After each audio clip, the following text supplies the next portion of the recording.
Just a fluke. Like, you know, 1,000 monkeys typing 1,000 typewriters for 1,000,000 years will eventually type the Encyclopedia Britannica. And of course, the moment they stop typing the Encyclopedia Britannica, they will relapse into nonsense.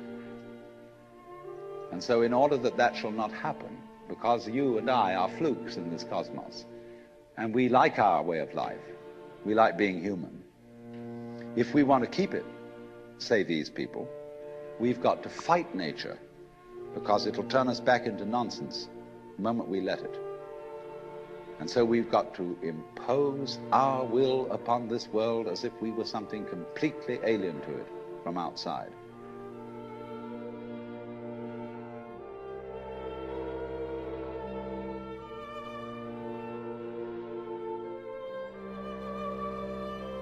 And so we get a culture based on the idea of the war between man and nature.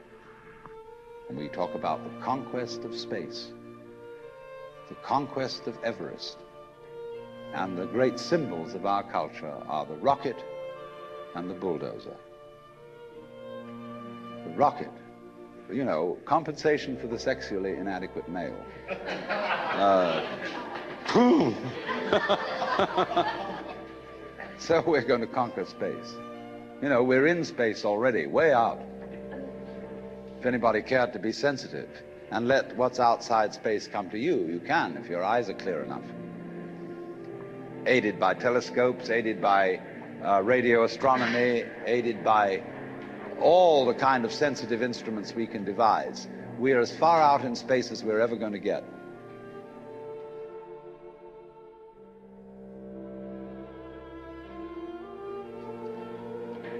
But, you know, sensitivity isn't the pitch. Especially in the WASP culture of the United States, we define manliness in terms of aggression. You see, because we're a little bit frightened as to whether we are really men. And so we put on this great show of being a tough guy. It's completely unnecessary. You know, if you have what it takes, you don't need to put on that show. You don't need to beat nature into submission. Why be hostile to nature? Because after all, you are a symptom of nature.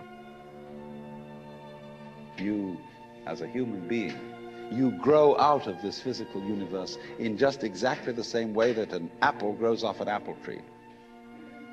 So let's say the tree which grows apples is a tree which apples, using apple as a verb. And a world in which human beings arrive is a world that peoples.